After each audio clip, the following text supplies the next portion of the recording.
Bonjour à tous et bienvenue dans cet atelier. Donc, on a déjà un petit peu goûté aux propos de Sylvain Bezard sur le thème de la perma-entreprise. Donc voilà, on est sur la thématique choisissons nos demain. Donc choisir nos demain, c'est aussi réfléchir à comment faire société, comment entreprendre en société, comment nous choisissons notre responsabilité vers l'humain, vers la planète, comment nous orchestrons tout cela et dans quelle éthique nous faisons les choses.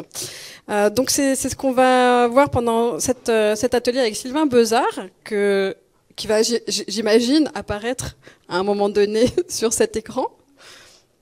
Car sans lui, nous aurons du mal à travailler. Bon, je vais me présenter en attendant. Donc moi, je suis Florence Rémy, je suis la directrice d'Alsace Active. Pour ceux qui ne connaissent pas Alsace Active, donc nous sommes une représentation locale de France Active.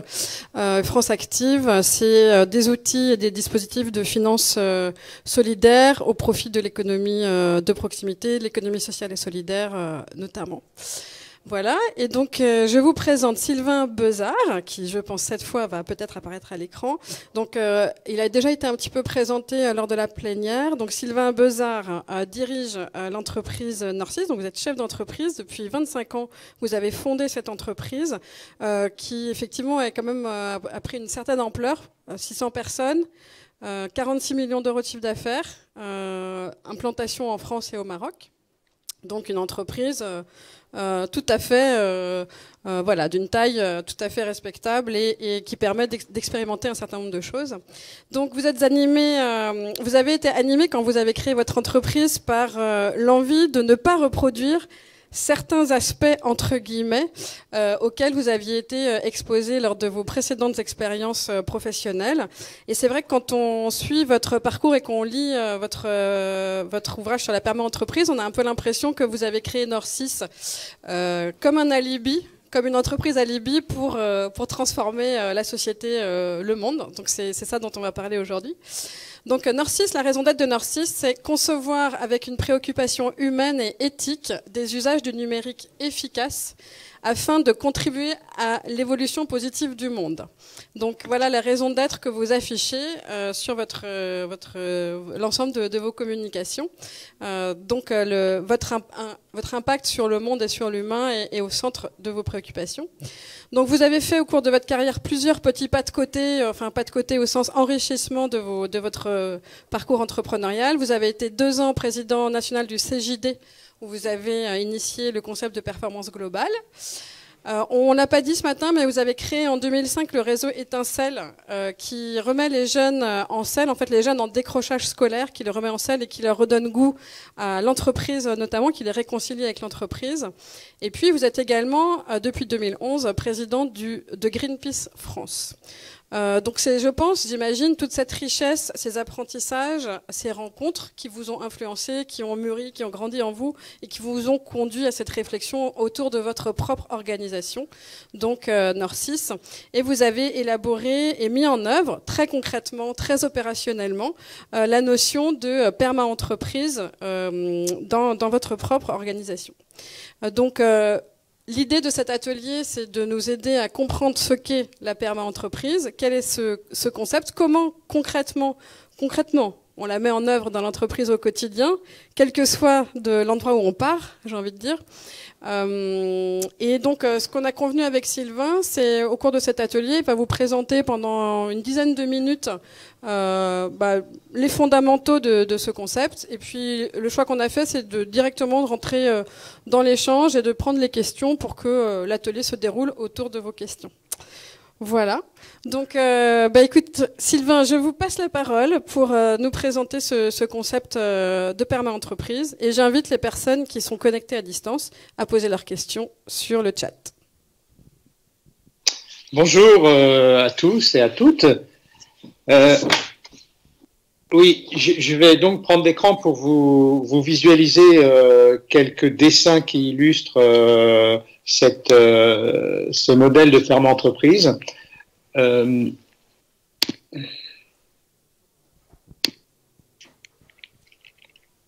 allez les voir, hein, je pense que c'est bon. C'est parfait. Voilà. Bon. Donc, comme je le disais en plénière, remise en cause de ma part, chemin maintenant de plus de 25 ans fait autour de l'entreprise avec des engagements pour essayer de mieux comprendre ce qui se passe et essayer d'amener ma pierre à un bel édifice. Et ce qui m'a amené en 2019 à vraiment me remettre fortement en question et au nom de l'entreprise.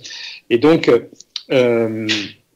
à aboutir finalement à une idée peut-être nouvelle, vous le jugerez vous-même, inspirée de la permaculture et donc un modèle de développement que j'ai appelé la perma-entreprise. Alors, si je vous donne quelques clés, voilà, la première clé, c'est que dans ce modèle, on va tout construire. Florence, vous parliez de raison d'être, on va parler d'enjeux, de court et moyen terme, on va parler de projets à mettre en œuvre. On va tout construire autour de 3 principes éthiques. Systématiquement, on va recouper tout ce qu'on fait en disant est-ce qu'on est aligné sur ces principes éthiques. C'est pour ça que le dessin représente la base d'un édifice. Hein. Quand on veut faire une maison, on fait un grand trou, on met du béton, mais pour que ça tienne bien longtemps. Eh bien, c'est ça. Les principes éthiques ont ce rôle-là. Et donc, les 3 principes éthiques, vous voyez, prendre soin des êtres humains, préserver la planète et se fixer des limites et partager les surplus, et notamment pour une entreprise, c'est-à-dire partager les richesses créées. Ça veut dire quoi? Ça veut dire qu'effectivement, quand on regarde ce qu'on peut faire au niveau d'une entreprise, on peut avoir, certains parlent de valeurs, d'engagement, peut-être de principes éthiques, comme nous le faisions à Nord6. Je vous assure, après avoir recoupé énormément de choses, puisque c'est un travail de recherche que j'ai fait avec une équipe, on s'aperçoit que derrière ces 3 principes éthiques-là, tout est dit et finalement, tout peut être conditionné pour un monde meilleur. Donc, c'est en cela que j'en ai fait vraiment les piliers de ce modèle. La deuxième chose, c'est que dans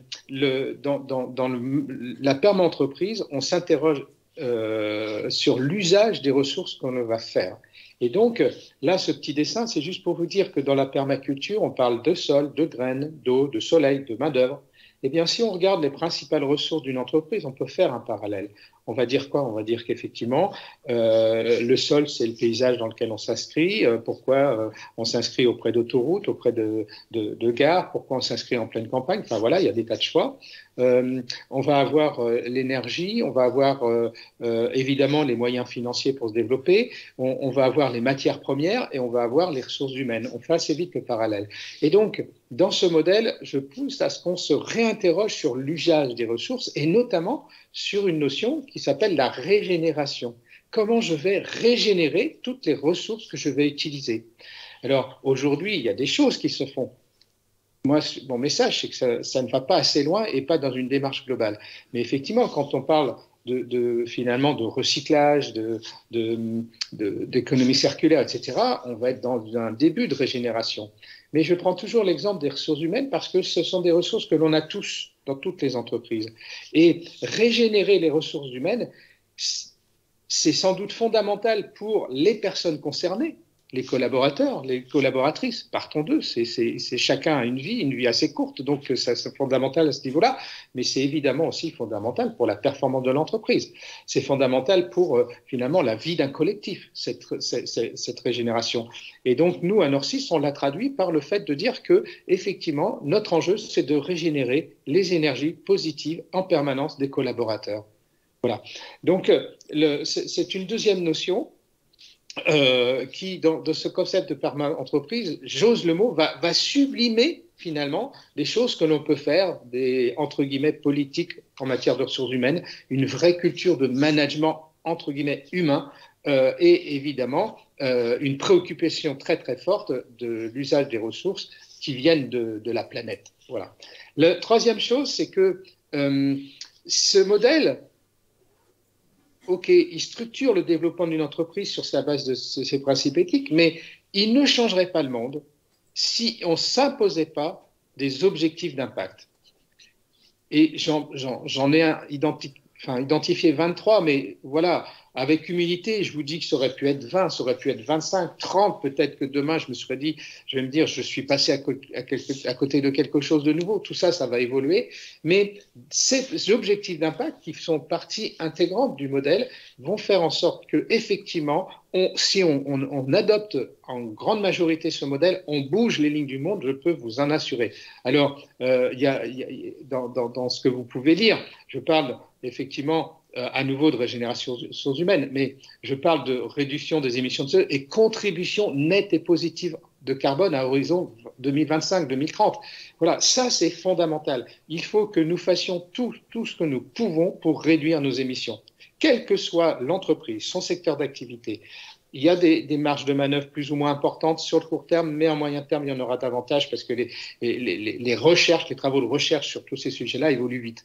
Voilà, ça, ce sont des objectifs d'impact qui, si on les applique tous, vont permettre évidemment le monde d'aller dans un sens meilleur.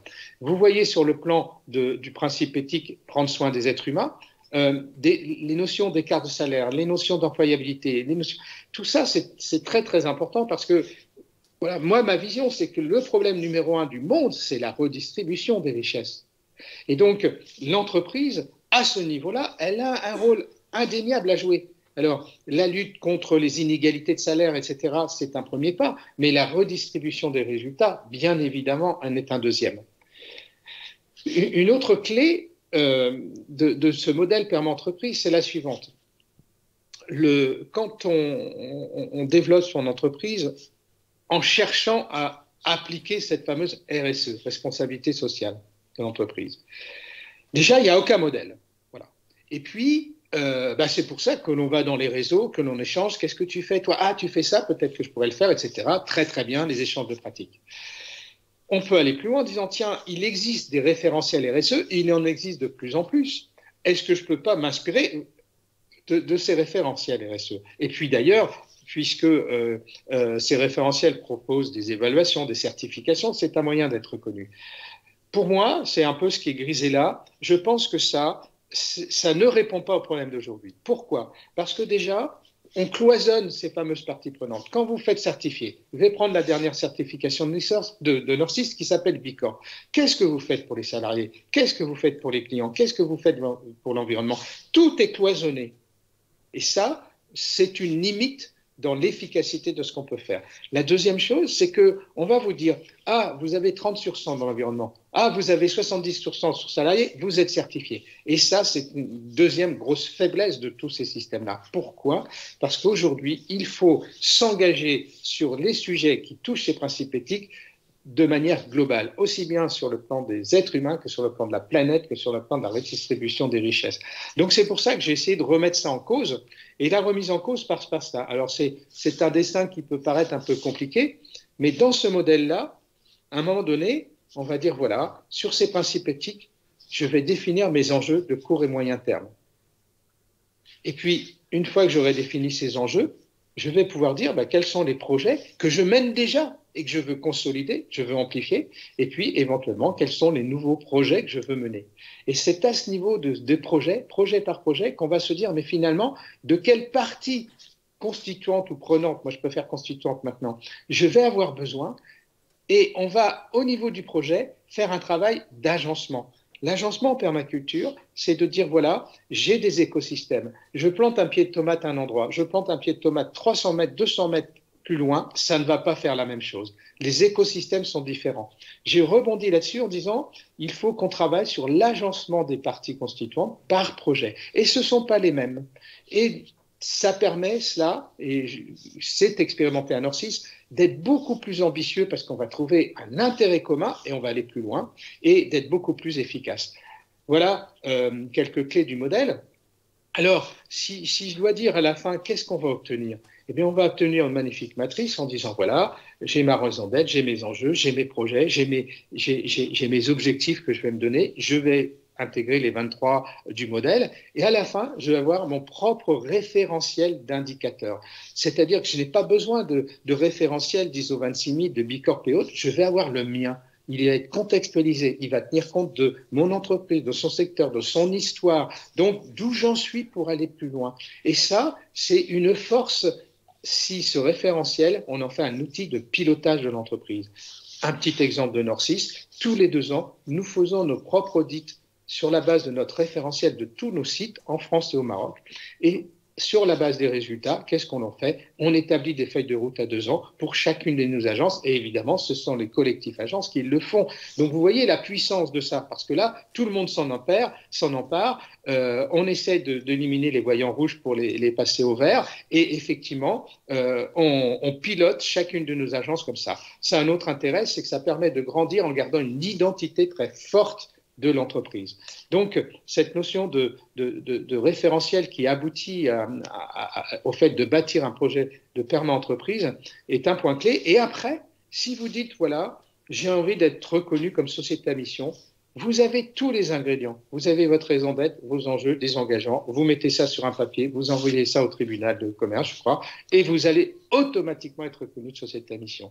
Si vous voulez être référencé ou certifié ISO 26000 comme Nord6 l'a été depuis 2013, Bicorp et tous ces référentiels-là, vous allez piocher dans ce que vous aurez produit par cette démarche menée autour de la perma-entreprise pour pouvoir y être.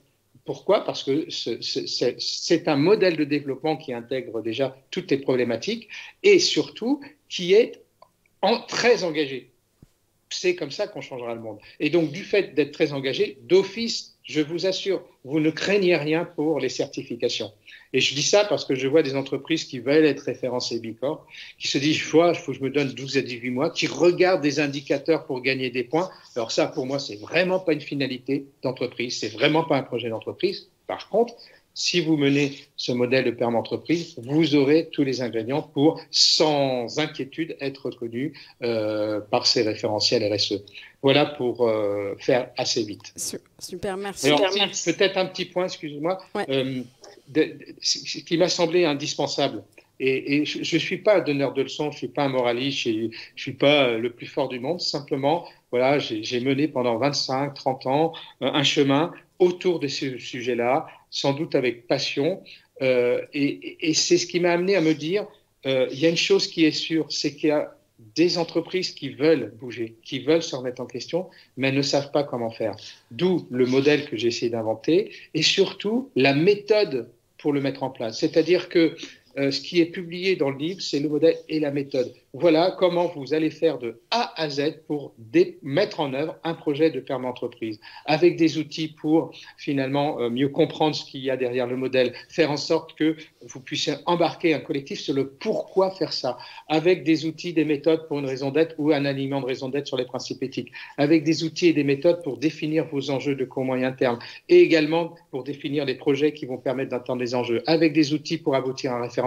Voilà, je vais très vite, mais toute la méthodologie est publiée dans le livre. Sachez qu'il y a des entreprises pionnières qui s'en s'emparent et que ça fonctionne très bien. Sachez que ce n'est pas du tout chronophage, c'est pragmatique. Sachez que il y a des réseaux maintenant qui portent cette démarche-là, enfin, etc. Voilà, tout ça, c'est à la portée de toute entreprise. Il y a des entreprises de 5, de 10 personnes, de 50, de 600 comme Nord6, voire demain plus, qui se sont emparés de ce modèle sans difficulté. Donc effectivement, le bouquin dont vous parlez est là et je confirme qu'effectivement, il est vraiment subdivisé en 2 parties. Le concept d'abord et ensuite une méthode pragmatique pas à pas pour mettre en place ces concepts. Vous pouvez venir le consulter tout à l'heure. C'est pas très Covid, mais en prenant soin de tous les gestes barrières. Donc voilà, y a-t-il par rapport à cette introduction sur les concepts, les grands principes étant posés, avez-vous déjà l'une ou l'autre question à Sylvain ou sur Internet également? Oui. Oui, bonjour. Je vais répéter parce qu'en fait, il ne vous entend pas. Ouais. La question, lors du forum précédent, il a à un moment donné insisté sur la qualité du management et des managers. La question, est-ce que, évidemment, il existe des milliers de formations, etc. Est-ce que chez Nord6, ils ont inventé eux-mêmes une propre formation en interne pour les managers? Donc, Sylvain, la question se situe sur le thème du management. Alors, c'est vrai que du coup, je précise aussi que moi, j'avais posé la question à Sylvain, mais sur l'humain, ok, du télétravail, des congés payés, des formations, une parité homme-femme, ok, mais qu'est-ce qu'il y a de nouveau là-dedans? Et sa réponse avait été, mais en fait, il y a énormément de choses qui se situent sur le thème du management au quotidien, cette culture intangible de comment je régénère les énergies des gens. Donc Sylvain, la question est, il existe des tonnes de formations au management. Avez-vous développé votre propre manière de former vos managers? Comment est-ce que finalement vous instillez cette culture à vos managers? En fait, on a créé une école dans l'entreprise. Bon, donc on est dans le service numérique, donc nous avons des développeurs informatiques, donc des chefs de projet, des consultants, etc. Et des écoles par métier pour transmettre un certain nombre de choses qui ne sont pas que des choses au sens technique, méthodologique, mais également, justement, de dire dans mon quotidien en quoi je vais je vais être perma-maker, voilà, on dit ça comme ça, en quoi je vais incarner des actions qui permettent de protéger la planète, etc., dans le quotidien de chaque métier. Et en complément de ça, on a créé l'école des managers. Pourquoi? Parce que voilà, je vais vous parler directement. Moi, ça me fait un peu rire quand je vois des entreprises dire « Ah ben tiens, moi, quand quelqu'un devient manager, il suit une formation. » Ah, super. Et alors, c'est quoi? C'est 2 jours. Bon, voilà.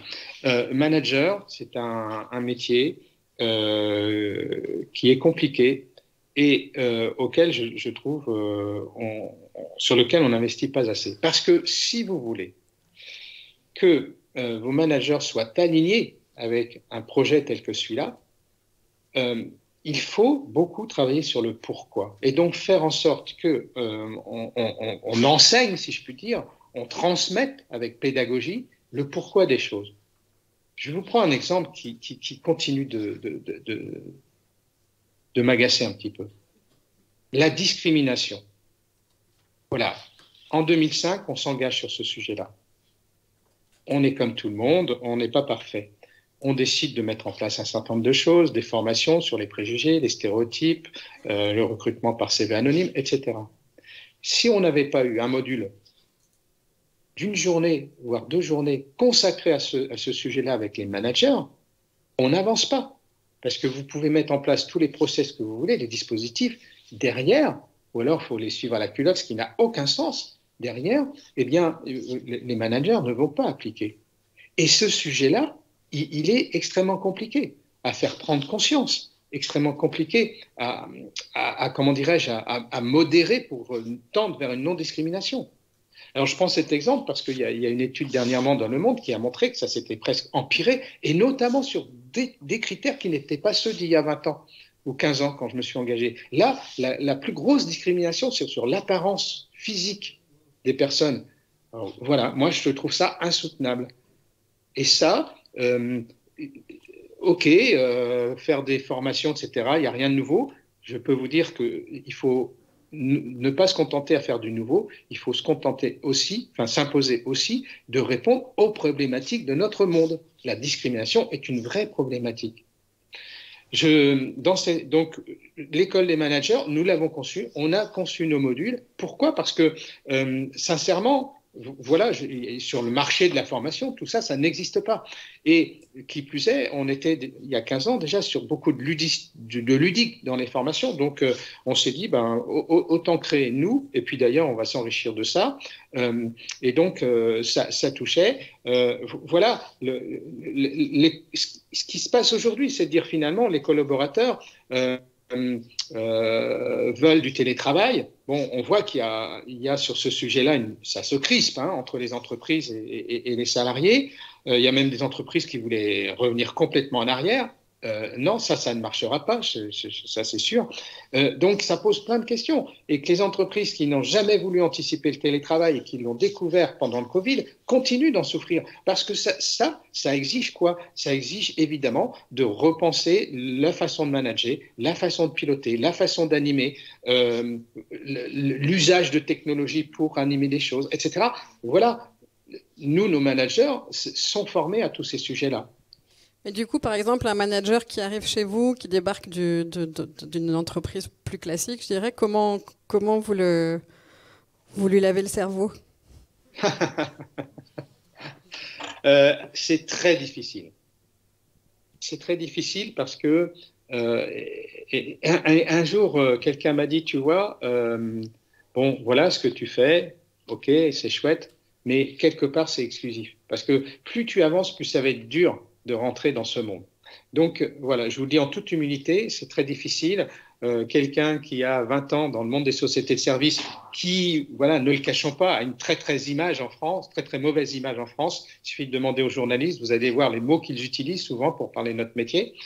Et donc, il y a des pratiques qui sont très, très opposées à ce qu'on cherche à faire.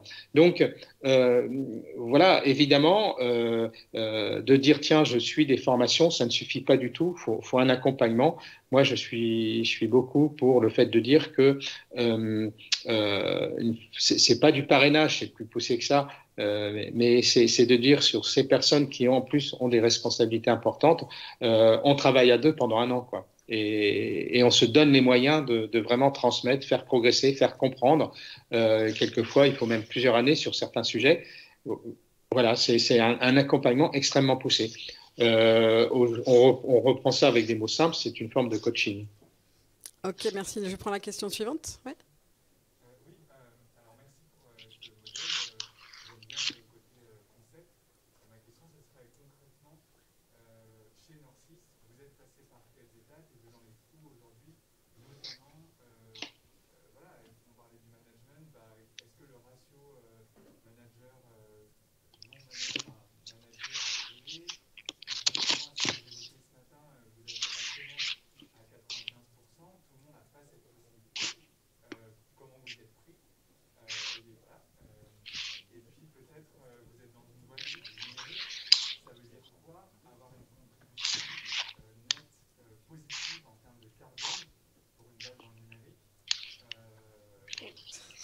Alors, j'ai déjà essayé de me souvenir de l'ensemble de la question. Alors, globalement, on vous remercie et on adhère beaucoup au concept. La première question qui est, à mon avis, fondamentale, c'est concrètement vous-même, chez Norcis, comment vous y êtes pris pour initier ce mouvement. Et je crois que vous avez de quoi nous partager ce que vous avez vécu très récemment, en fait, en relançant complètement un processus avec les salariés. Ça, c'était une première question. Une deuxième question était... alors la deuxième, j'ai oublié, mais la troisième, c'était vous êtes actionnaire à 95%, donc tout le monde ne peut pas, en fait, finalement, tout dirigeant ne peut pas avoir cette latitude, cette main, en fait, sur ces décisions-là. Alors voilà, et la dernière question était, vous parlez de régénération, donc comment mesurez-vous le numérique responsable? Qu'est-ce que ça veut dire en termes de régénération, en termes de peut-être d'émissions de CO2 ou autres? Et est-ce que dans d'autres secteurs, j'ajoute peut-être cette partie-là, dans d'autres secteurs, est-ce que on peut aussi facilement que peut-être dans du numérique mesurer les impacts? Voilà. Ok, j'ai noté les mots-clés pour ne pas oublier de répondre à toutes les questions. Je vais reprendre la main sur l'écran pour vous montrer que du concret, parce que je pense que c'est souvent ce qui est le plus parlant.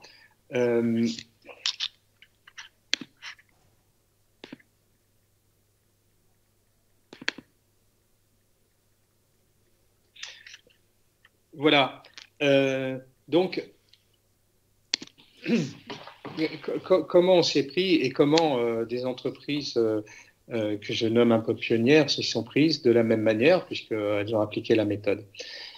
Donc, en fait, ce que je propose, c'est dans une entreprise, c'est de créer un groupe avec des collaborateurs, des collaboratrices qu'on pourrait appeler, nous on les a appelés les perma-entrepreneurs. Ce groupe, c'est ce groupe qui va dérouler toutes les étapes de la méthode. Comment elles vont le dérouler? Par le biais d'un comité de pilotage dans lequel il y aura un ou des animateurs pour toutes les séances de travail.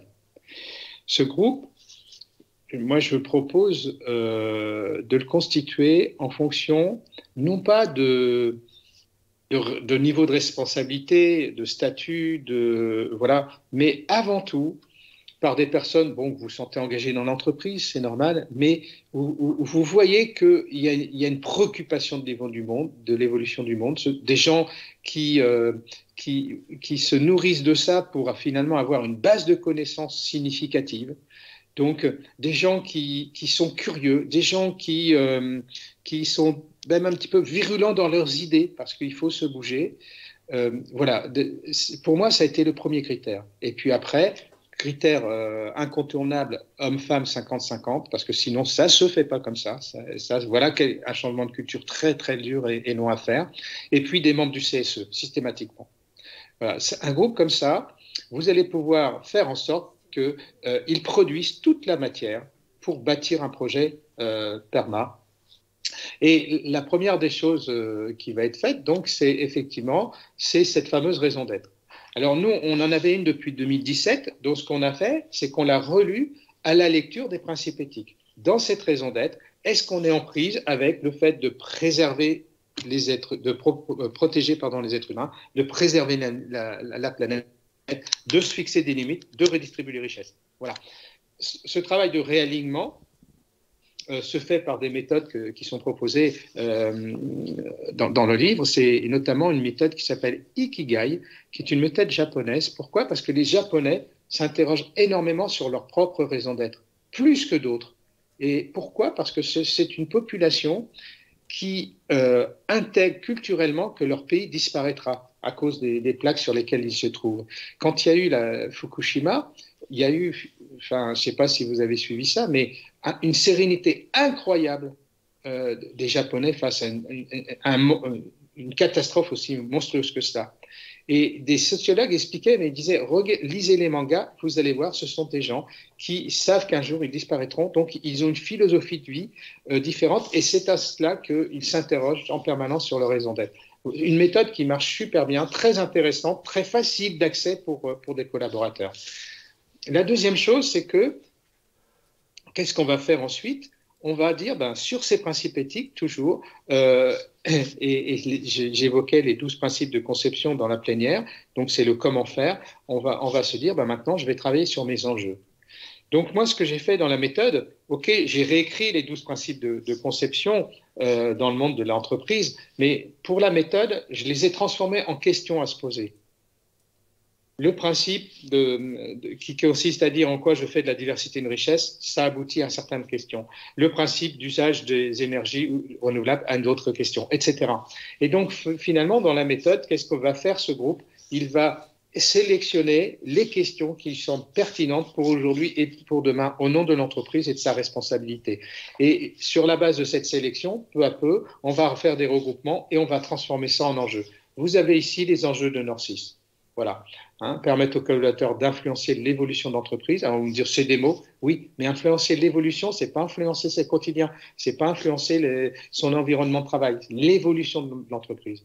Et d'ailleurs, c'est ce que le groupe on a fait, puisque c'est un groupe de collaborateurs qui a fourni le contenu de notre projet PERMA Entreprise. Bon, régénérer les énergies des collaborateurs, j'en ai parlé, régénérer les sources naturelles tout en limitant l'impact des activités, j'en ai parlé, partager les richesses. Bon, voilà, je ne vais pas m'étendre sur Nord6, mais toujours est-il que finalement, vous aboutissez à un projet qui a un sens très important pour tout le monde, et pour les collaborateurs et les collaboratrices de l'entreprise. Je peux vous dire qu'il y a une énergie qui, dans toutes les entreprises qui ont expérimenté, qui naît par le fait de travailler sur un projet de PERMA Entreprise et d'aboutir à des choses aussi structurées que ça. Il y a une énergie incroyable. Pourquoi c'est structuré? Parce que là encore, on relie tout ça à un moment donné au regard des principes éthiques. En quoi, et je crois que j'ai mis, voilà, vous voyez cette diapo, permettre aux collaborateurs d'influencer. En quoi ça permet de mieux prendre soin des êtres humains dans l'entreprise, à l'extérieur de l'entreprise? En quoi ça permet de mieux préserver la planète? En quoi ça permet de se fixer des limites, distribuer les surplus? Vous voyez que pour ce premier enjeu, le prendre soin des êtres humains est plus important que l'autre. Mais malgré tout, c'est en prise avec les 3 principes éthiques. Vous voyez, régénérer les ressources naturelles, à nouveau, on fait ce travail. En quoi ça permet de mieux prendre soin des êtres humains, etc., etc. Quand je vous dis que les principes éthiques sont incontournables, sont au cœur de tout cela, voilà un exemple concret appliqué dans la méthode de travail. La troisième chose qu'on va faire, c'est qu'on va donc définir à partir, voilà, on retrouve le permettre aux collaborateurs d'influencer, l'enjeu, on va définir des projets et des actions qu'on va mener. Des projets, comme je le disais, ça peut être des projets qui sont menés, qu'on veut renforcer, continuer de faire. Et puis, ça peut être de nouveaux projets, de nouvelles initiatives. Voilà, c'est ce qu'on a mis ici. Et donc, pour chaque action que vous allez mener, voilà, amplifier le rôle des organes de gouvernance, le CSE, le conseil d'administration, renforcer la démarche de démocratie éclairée, etc. C'est des choses propres à Nord6, hein, bien sûr. Et là, vous allez vous définir vos objectifs d'impact, voire de fait. Je fais une différence entre objectifs de fait et d'impact. Fait, combien de jours vous faites de formation par an pour vos collabs? C'est un fait. L'impact, c'est en quoi vos collabs considèrent qu'ils sont mieux employables qu'avant. C'est un impact. Et je crois que c'est très, très important finalement, quand on mène des démarches comme ça, de tout orienter sur des objectifs d'impact. Donc, voilà ce qu'a fait le groupe de travail Nord6, c'est de définir pour chaque action les objectifs d'impact, voire de fait. Et en fait, quand je vous parlais d'un référentiel d'indicateur, ben c'est ça. C'est-à-dire que quand on cumule tout ce qui a été identifié comme objectif, eh bien, on a notre propre référentiel. En bleu, ce sont des indicateurs qui sont dans les 23 objectifs d'impact de la méthode. Puis après, bon, là, ce sont des nouveaux en vert. Bon, voilà, c'est notre petit codage. Voilà, c'est aussi simple que ça, je dirais. Hein. Sylvain, je provoque un peu. Où est l'objectif économique dans tout cela? Alors, il y est, voilà, être connu comme une ESN haut de gamme par son état d'esprit et au niveau d'exigence. Derrière, il y a tous les aspects économiques, enfin, les aspects offres, produits et services et tout ce qui est investissement pour arriver à l'exigence qu'on se donne. Il y est sur le plan purement financier d'en pérenniser le modèle de développement de l'entreprise. Là, vous allez avoir des objectifs et des indicateurs d'impact qui sont très financiers. Il y est au niveau de l'innovation, enfin, restons modestes sur l'innovation, de ce qu'on cherche en tout cas à créer, soit en produit, donc en logiciel, soit en service, mais il y a ce niveau-là. Voilà. C'est l'intérêt de la méthode, c'est que quand on travaille sur les objectifs d'impact, enfin les projets, les enjeux, comme je vous le disais, moi j'ai proposé des tas de questions à se poser, mais je dis bien là, après, dans la méthode, n'hésitez pas à rajouter vos propres questionnements et notamment sur le plan business et financier. Et c'est pour ça que ça colle si bien après à l'entreprise, parce que ça vient de l'entreprise. Et donc, nous, je reviens là, j'espère que je ne suis pas trop brouillon, vous voyez, pérenniser le modèle de développement d'entreprise tout en gardant une indépendance capitalistique. Ça, c'est quelque chose qui n'était pas dans les questions que je proposais. C'est quelque chose qui est particulièrement propre à Nord6. Pourquoi? Parce que j'ai 61 ans, parce que ce modèle de perma-entreprise qui est nouveau, j'y crois, mais voilà, c'est mordicus, comme on dirait quand on était enfant, parce que l'indépendance capitalistique, elle est pour moi le cœur on n'aurait pas tout fait tout ce qu'on a fait à Nord6, ce chemin-là, si on n'avait pas été indépendant sur le plan capitalistique, et je le dis d'autant plus facilement qu'à un moment donné, il y a eu des fonds, voire des fonds éthiques dans mon entreprise, et j'ai bien vu ce que ça voulait faire. Ça voulait dire, voilà, ça a été une grande leçon pour moi. Donc là, ce sont des choses qu'on a rajoutées en fonction de notre contexte. Donc, il y a ici, quand vous voyez régénérer les énergies, les ressources, ça, c'est les questionnements de la méthode qui nous a poussé à nous remettre en question là-dessus. Par contre, ici, ça, c'est propre à Nord6. Donc, la méthode permet de, finalement, à partir d'un modèle structuré, comment dirais-je, d'ajouter ce qui sont les très fortes préoccupations de l'entreprise.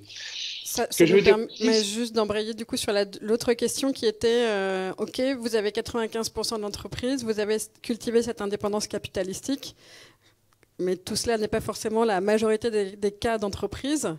Comment avez-vous des exemples de perma-entreprises ou d'entreprises qui se lancent dans ce travail et qui n'ont pas cette structure financière? Alors, faut être clair, c'est que effectivement, c'est pas le fait. Enfin, il y a plusieurs questions derrière. C'est de dire, ok, une entreprise, le ou les dirigeants sont actionnaires de leur boîte. Ça peut être facilitateur s'ils sont convaincus qu'un modèle comme ça va, comment dirais-je, assumer leurs responsabilités vis-à-vis de l'évolution du monde et, qui plus est, être un modèle qui va réussir sur le plan économique. Ça, voilà. S'ils ne sont pas convaincus de ça, ils ont beau être actionnaires. De toute façon, comme je crois que je l'ai écrit, j'ai osé l'écrire, c'est surtout ne faites rien. Ne faites rien au regard de la perte d'entreprise. Ça sera du temps perdu. Et après, il y a évidemment les entreprises où il y a des actionnaires, que je caricature en disant anonymes. Mais les fonds, ils ne sont pas anonymes, puisque tous les 3 mois, ils vous demandent des tableaux et des tableaux et des tableaux. Mais néanmoins, ils ne sont absolument pas en prise avec le quotidien de l'entreprise. Donc là, dans les expérimentations actuelles, il y a des entreprises, toutes les entreprises, ce sont des dirigeants majoritaires sur le plan action. Ça n'empêche pas que j'essaye d'essaimer auprès d'organismes de fonds, etc., parce que certains se posent des questions. Mais même les fonds éthiques et autres, hein, tous ces gens qui essayent de voir les choses un peu autrement, la seule question à leur poser, c'est quoi vos exigences en effet de levier ou en seuil de rentabilité au regard des dividendes? Parce que c'est beau de dire je suis volontaire, mais si j'exige 15 points, non, je suis désolé, ça ne marche pas.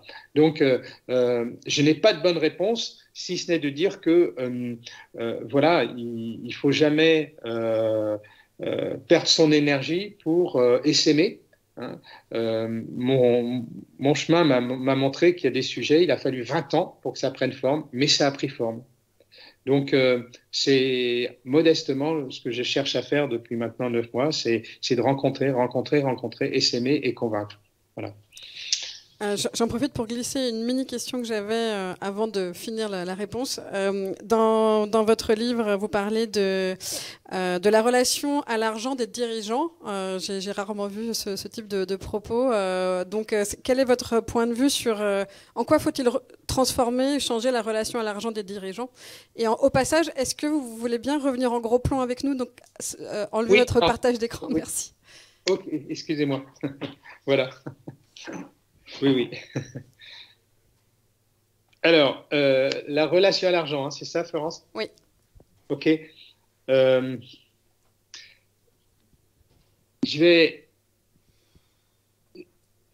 suis né dans un monde d'instituteurs. Voilà, j'ai été salarié dans une multinationale qui s'appelait IBM, après dans une société française, une société de services informatiques, et puis création de Norcis. Je vous dis ça pour vous dire que je n'ai jamais eu l'occasion de côtoyer des chefs d'entreprise avant de faire tout ça, et que finalement, ça m'a amené à tout découvrir. Et ce que j'ai découvert, et qui plusieurs en rentrant dans des réseaux de chefs d'entreprise, ce que j'ai découvert à travers, comme vous tous, la vie que je mène au quotidien, c'est que l'être humain est complètement irrationnel dans sa relation à l'argent. On est capable de dire, de lésiner, de négocier pour l'achat de quelque chose, puis à côté, pour l'achat d'autre chose, on y va sans se poser de questions. Et quand on est chef d'entreprise, c'est compliqué. Pourquoi? Parce que, voilà, il y a cette appétence pour du gain, pour avoir le plus de dividendes, pour avoir une maison, une deuxième maison, une troisième maison, et pour avoir 3 grosses voitures, etc., etc. Pourquoi il y a cette appétence? Parce que je pense que on a été, enfin, ces gens-là ont été élevés dans un monde qui les a conditionnés comme ça. Et puis, il y a d'autres travers. Hein. C'est finalement toujours par cette irrationalité dans la relation à l'argent, c'est de dire, ouais, et si je payais ça au nom de ma boîte? Vous voyez ce que je veux dire? Voilà. Donc, moi, j'en ai déduit que finalement, il n'existe pas vraiment d'école de dirigeants en France. Hein. Mais le CJD, on en a créé une. Mais justement, c'est des choses qu'il faudrait rajouter. C'est que la première des formations à faire, ce serait cette relation à l'argent. Qu'est-ce qui va faire que je vais être épanoui dans ma vie? Qu'est-ce qui va faire que je vais être heureux?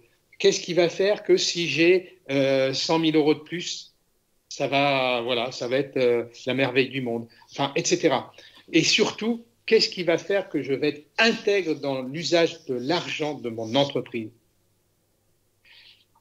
Qu'est-ce qui va faire que je vais être capable de dire, voilà, au lieu de distribuer des dividendes pour je ne sais pas quoi, eh bien, je fais des fonds de réserve pour être capable de supporter des moments très difficiles. Et l'année dernière, quand il y a eu ce fameux Covid, toutes ces boîtes qui ont dit on est à l'agonie, moi je leur disais, mais qu'est-ce que vous avez fait de vos dividendes en 2019, 18, 17, 16 ?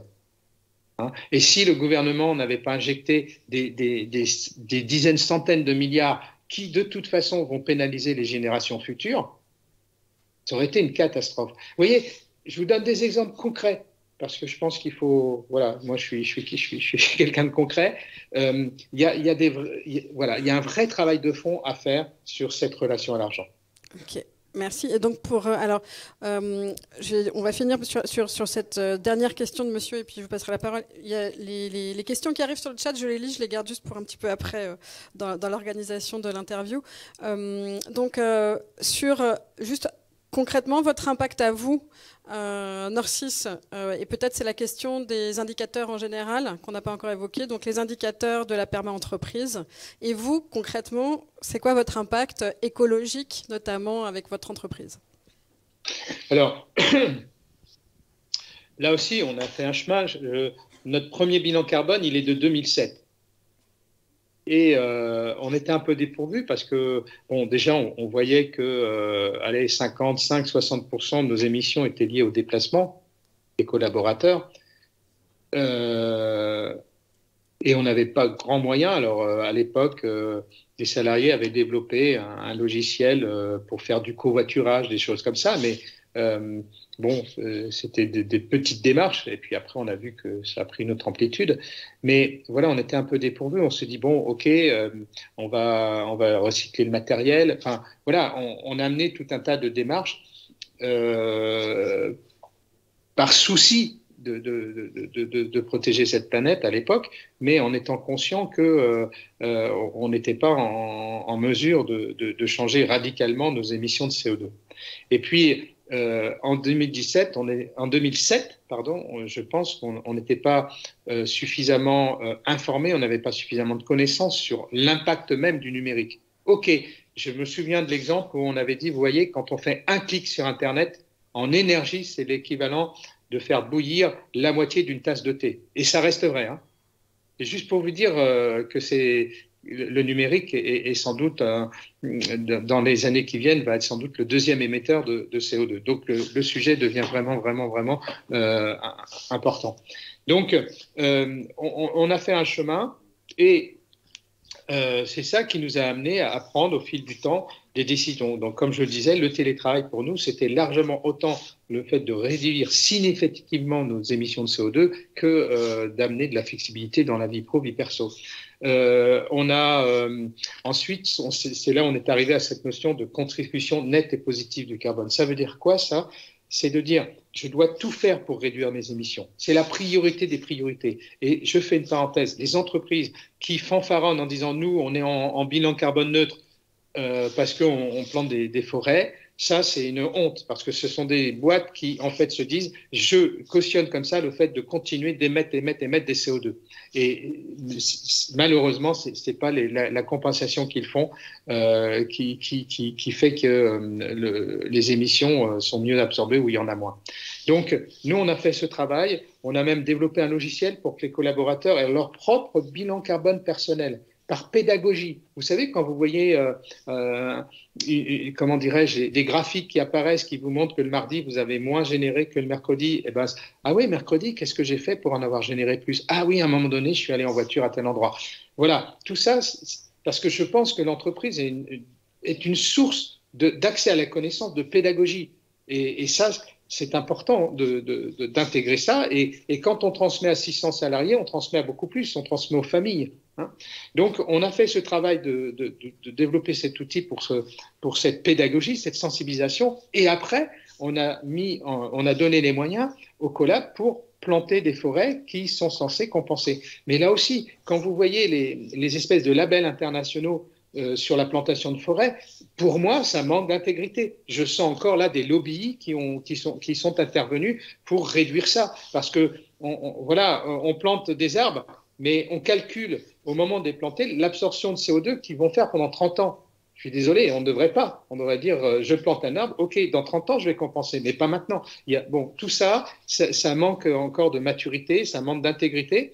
Et donc, on s'est remis en question et en disant, ben, finalement, les émissions qu'on n'arrive pas à réduire, eh bien, on va les compenser autrement par le financement de puits de carbone. C'est quoi cette expression? Je prends un schéma qui n'est pas caricatural, mais c'est de dire, voilà, en Afrique, il y a encore énormément de fours à bois. Donc, ils émettent énormément de CO2.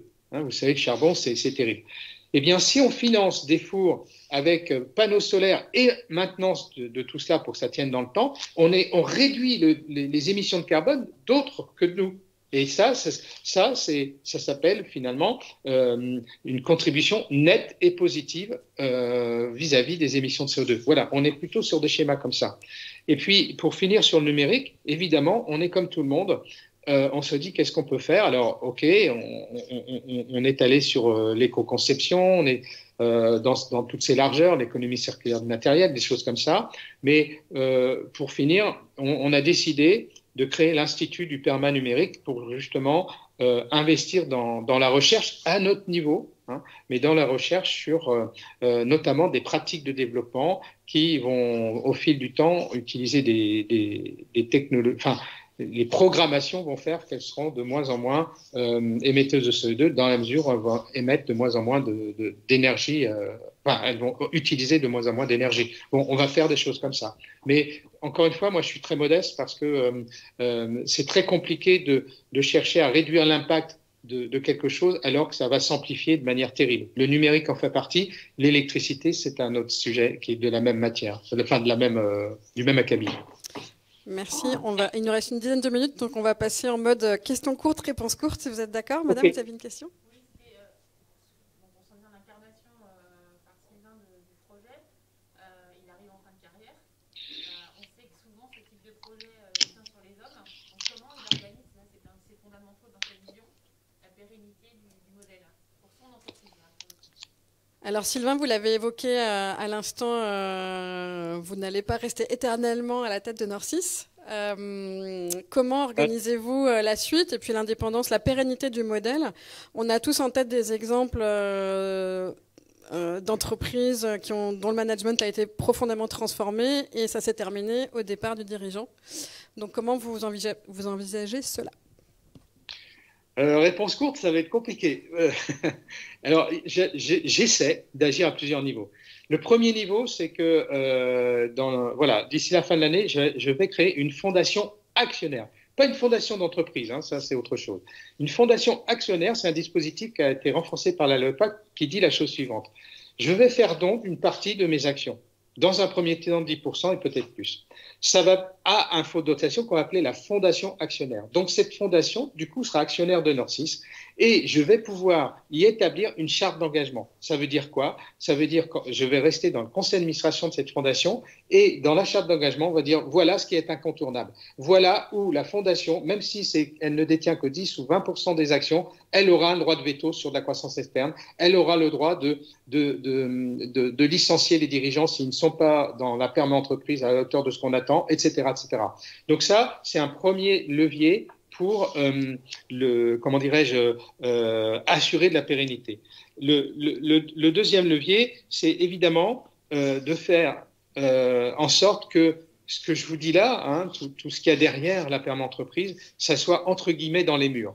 Donc c'est ce qui m'a amené au début des années 2010, à conceptualiser à l'époque ce que j'appelais la performance globale, à établir ce référentiel avec ces audits tous les 2 ans, avec le fait d'embarquer le collectif sur la joie, de dire tiens on va faire des feuilles de route qui vont pas être que financières avec plein de choses, et parce que plus on fait en sorte que les choses soient entre guillemets dans les murs, plus vous avez une chance que ça perdure.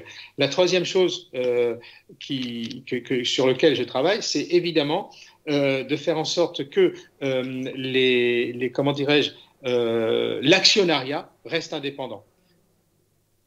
Je ne sais pas si j'ai bien répondu, okay. Mais ouais. En tout cas, voilà les 3 actions que je mène. Merci. Je regarde s'il y a encore oui.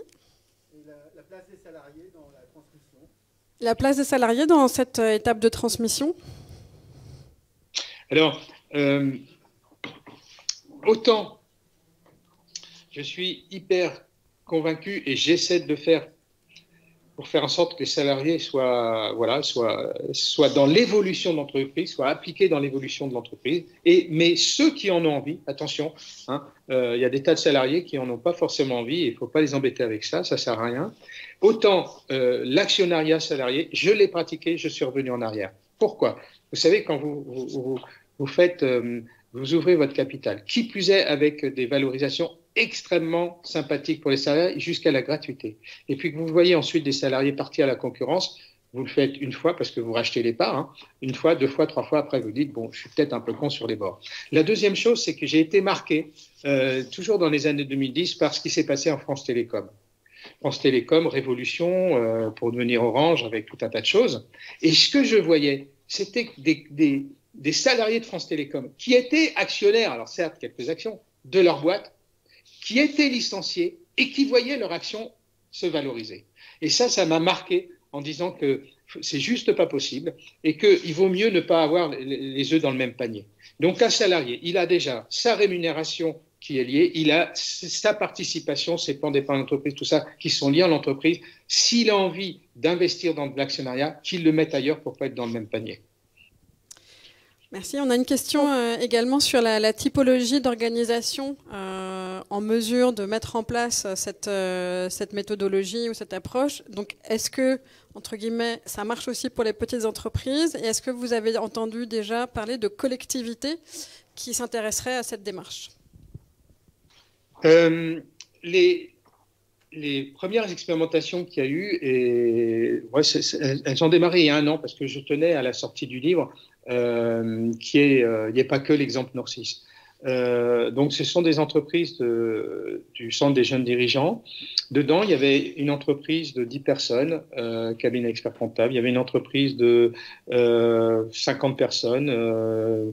Il y avait une personne qui était indépendante et qui a déroulé une partie du modèle. Ça l'a enrichi terriblement et ça, c'était une grande découverte pour moi.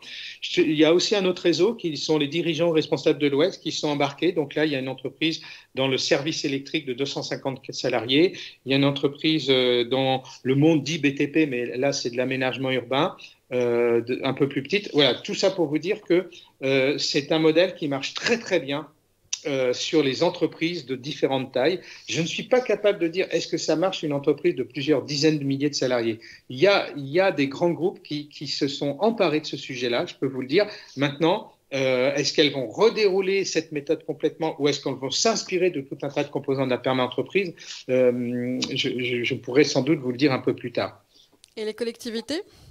Alors, ça, c'est aussi quelque chose d'intéressant. C'est que naïvement, moi, j'étais centré sur l'entreprise. Et puis, à un moment donné, je me suis dit, mais tiens, en fait, ces principes éthiques-là, pourquoi ils ne seraient pas fondamentaux pour d'autres que l'entreprise? Et la première chose que j'ai faite, c'est que j'ai expérimenté sur le monde associatif. Alors, j'ai créé le réseau Étincelle pour lutter contre ces jeunes en rupture scolaire. C'est aujourd'hui voilà, des tas de personnes qui sont intégrées dans ce dispositif, enfin, dans l'animation de ce dispositif. C'est une dimension nationale. Je me suis dit, tiens, ça vaut le coup. Et on est en cours d'expérimentation du modèle perma-associatif, si vous voulez. Et en fait, ça marche super bien. Il n'y a aucune raison. La méthode fonctionne. Simplement, il y a 2-3 objectifs d'impact qu'on ne va pas avoir à prendre en compte. Pourquoi? Parce qu'une association n'est pas là pour être à des buts lucratifs et à reverser des dividendes. OK, c'est un objectif d'impact qu'on laisse tomber. Mais le reste fonctionne bien. Donc, pour des collectivités, pour des entreprises publiques, le modèle, le déroulé du modèle, la méthodologie fonctionne. Simplement, c'est au niveau des objectifs d'impact où on va avoir des modulos à faire, c'est tout. Merci. Peut-être une dernière question dans la salle. Moi, j'en ai une. Vous parlez de beaucoup de responsabilités individuelles, d'autorégulation en fait, de l'entreprise, de dirigeants. Oui, ok, mais la concurrence, si elle ne s'autorégule pas, comment on fait pour garder les parts de marché, pour garder l'indépendance financière finalement? Oui, ne le prenez, c'est toute la magie du modèle. Pourquoi? Parce qu'en fait, ce modèle part je ne vous ai pas tout dit, hein, mais derrière, il y a des visions très, très précises d'un certain nombre de choses, et notamment une qui est de dire stop à la maximisation du profit. Donc, des actionnaires, des dirigeants qui sont là-dedans pourraient dire, bon, moi, ça ne m'intéresse pas, moi, ce que j'ai envie, c'est de maximiser le profit pour telle raison, donc je ne t'écoute même pas. Et en fait, ce que j'essaie d'expliquer et de démontrer, c'est que en partant sur une autre posture, finalement, on va créer un cercle vertueux qui fait qu'à la sortie, on va peut-être être meilleur que ces gens qui cherchent à maximiser le profit. Je vous donne rapidement un exemple. Dans notre monde de services informatiques, le grand jeu de la maximisation du profit, c'est je facture le maximum de nombre de jours par salarié auprès des clients. Voilà. Ça, c'est 98% du monde des sociétés de services.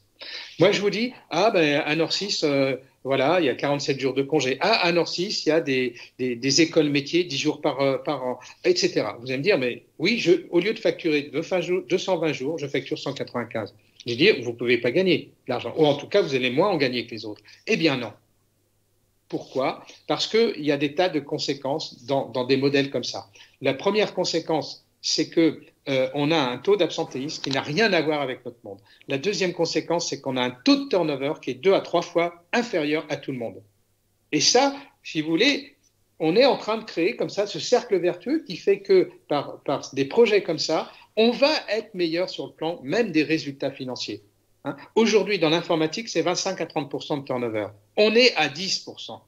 Je ne sais pas si vous vous rendez compte de l'impact économique, parce que quand des personnes partent, vous n'avez plus de business lié à cette personne. Il faut recruter. Ah, mais il y a une pénurie telle que de toute façon, tout le monde se pique les quelques collaborateurs qui ont envie de bouger. On est figé. Les ressources sont limitées. Donc, voilà, je vous donne des exemples, mais il y en a eu un qui était flagrant, hein, c'est ce fameux télétravail, où nous, depuis 2015, on y était, on avait 40% en 2019 des collabs en télétravail. Le 16 mars 2020, rien n'a changé. On n'a pas perdu un jour de production pour mettre en place des choses. Tous nos clients et autres ont été figés. Ah, comment on peut faire? Ah, on n'a pas d'ordinateur portable. Ah, mais etc., etc. Et ils ont perdu 1 semaine, 2 semaines, 3 semaines, 4 semaines de production. Vous voyez? Donc, voilà, un modèle comme ça, je m'arrête là, hein, mais permet finalement d'avoir une vision globale, de repenser ces offres et produits pour qu'elles soient adaptées à ces cercles vertueux. Et à la sortie, je vous assure que c'est intéressant.